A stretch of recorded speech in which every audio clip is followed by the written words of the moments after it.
ಇಲ್ಲೆಲ್ಲ ಅಧಿಕಾರಕ್ಕಾಗಿಲ್ಲ ರೀ ಇಲ್ಲಿವರೆಗೆ. ಆದ್ರೆ ಕರ್ನಾಟಕದಲ್ಲಿ ಮಾತ್ರ ಏನದಪ್ಪ ಅಂದರೆ ಇವತ್ತಿನ ಹೆಚ್ಚು ಕಡಿಮೆ ಆರ್ಥಿಕ ಬಲ ಇರುವಂಥದ್ದು ಈ ಲಿಂಗಾಯತ್ ವೀರಶೈವ ಮತ್ತು ಒಕ್ಕಲಿಗ ಸಮುದಾಯದಲ್ಲಿ ಮತ್ತು ಜೊತೆಗೆ ಮೇಲ್ವರ್ಗ ಜಾತಿಗಳಲ್ಲಿ. ಹೀಗಾಗಿ ಅವ್ರನ್ನೂ ವಿರೋಧಗೊಳ್ಳೋದು ಕಷ್ಟ ಅದ. ಯಾಕಂದ್ರೆ ಕ್ಯಾಬಿನೆಟ್ದಲ್ಲಿ ಅವರು ಇದ್ದಾರೆ ಮತ್ತು ಅವರು ಜನಕ್ಕೆ ಉತ್ತರ ಕೊಡಬೇಕಾಗ್ತದೆ. ಅಲ್ಲಿ ಜನ ಅಂದ್ರೆ ಅಲ್ಲಿ ಧಾರ್ಮಿಕ ಮುಖಂಡರು ಇನ್ನುಳಿದವರು ವಿರೋಧ ಮಾಡ್ತಾ ಇದ್ದಾರೆ.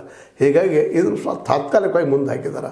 ಅದಕ್ಕೆ ಈಗ ಎಲ್ಲರೂ ಸಿದ್ದರಾಮಯ್ಯಗಳು ನೋಡ್ತಾ ಇದ್ದಾರೆ. ಸಿದ್ದರಾಮಯ್ಯರು ಇಲ್ಲ ಮುಂದಿನ ಸಪೋರ್ಟದಲ್ಲಿ ನಾವು ತೊಗೊಳ್ತೀನಿ ಅನ್ನೋ ಮಾತಾಡಿದ್ದಾರೆ.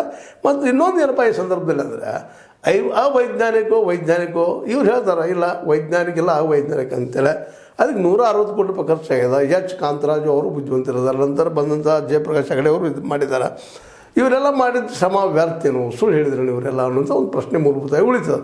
ಆದರೆ ಈಗಿನ ಮಟ್ಟಿಗೆ ಹೇಳೋದಪ್ಪ ಅಂತಂದರೆ ಲಿಂಗಾಯತ್ ಮತ್ತು ವೀರಶೈವ ಜೊತೆ ಒಕ್ಕಲಿಗರ ದೃಷ್ಟಿಯಲ್ಲೇ ಎಚ್ ಕಾಂತರಾಜ್ ಅವರು ನೀಡಿದಂಥ ವರದಿ ಅವೈಜ್ಞಾನಿಕ, ಅದು ಇನ್ನೊಮ್ಮಾಗಲಿ ಪ್ರತಿಯೊಬ್ಬರಿಗೆ ಮುಟ್ಟಿಲ್ಲ ಅನ್ನುವಂಥದ್ದು. ಇದನ್ನು ಸರ್ಕಾರ ಯಾವ ಮಟ್ಟಿಗೆ ತೊಗೊಳ್ತದೆ ಏನು ಮಾಡ್ತದೆ ಗೊತ್ತಿಲ್ಲ. ಆದರೆ ಇದನ್ನು ಒಂದೇಳಿ ಹಿಂದೆ ತೊಗೊಂಡು ಇನ್ನೊಮ್ಮೆ ಸರ್ವೇಗೆ ಹೋದಪ್ಪ ಅಂದ್ರೆ ಸಿದ್ದರಾಮಯ್ಯರ ಕಾಲ ಮುಗಿದು ಹೋಗಿಬಿಡ್ತದೆ. ಇನ್ನು ಮುಂದೆ ಬರುತ್ತಿರುವಂಥ ಯಾವುದೇ ಒಬ್ಬ ರಾಜಕಾರಣಿಗೆ ಎಂದೋ ಆಗ್ಬೋದು ಅದು ಸಹ ದೂರ ಹೋಗೋ ಸಾಧ್ಯತೆಗಳಿದ್ದಾವೆ. ಹೀಗಾಗಿ ಬಹುಸಂಖ್ಯಾತ ಹಿಂದುಳಿದ SC STಗಳಿಗೆ ಇದೊಂದು ರೀತಿ ಅನ್ಯಾಯ ಆಗ್ಬೋದು ಅನ್ನುವಂಥ ಮಾತು ಕೇಳಿ ಬರ್ತಾ ಇದ್ದಾವೆ. ಈಗ ನಿಧಾನಕ್ಕೆ ಅಲ್ಲಿ OBC ಮತ್ತು SC ST ಜನ ಒಂದಾಗಿ ಈ ಒಂದು ಹೋರಾಟಕ್ಕೆ ಹೋರಾಟ ಮಾಡುವಂಥ ಸಾಧ್ಯತೆಗಳು ಎದ್ದು ಕಾಣಲಿಕ್ಕಿದ್ದಾವೆ. ಏನೋ ಆಗಲಿ ಈಗಂತ ನಮ್ಮ BK ಹರಿಪ್ರಸಾದ್ ಹೇಳಿದಂಗೆ ಕಾದು ನೋಡ್ಬೇಕಾಗೈತಿ. ಮಾಡಿದರೆ ಈ ಒಂದು ಕಾಲದಲ್ಲಿ ಅಂದ್ರೆ ಈ ನಮ್ಮ ಸಿದ್ದರಾಮಯ್ಯ ಕಾಲದಲ್ಲಿ ಆಗ್ಬೋದು, ಇಲ್ಲಾಂದ್ರೆ ಎಂದೋ ಏನೋ ನಾವು ನಟ್ರಿ ಯಾರಿಗೆ ಗೊತ್ತದು ಏನಾಗ್ತದೆ ಅಂತೇಳಿ. ಅದೇನೋ ಆಗಲಿ ಒಟ್ಟಾರೆಯಾಗಿ ತುರ್ತು ಮಾತ್ರ ಸರ್ಕಾರ ಟರ್ನ್ ಹೊಡೆದ ಮುಂದಿನ ಸಂಪುಟದಲ್ಲಿ ತೊಗೊಳ್ತಾನೆ ಅಂತ ಹೇಳಿದ. ನೋಡಬೇಕು ಇದರಲ್ಲಿ ಯಾರಿಗೆ ಗೆಲುವಾಗ್ಬೋದು, ಸಿದ್ದರಾಮಯ್ಯವರು ಹೇಗೆ ಹೋಗ್ಬೋದಾ.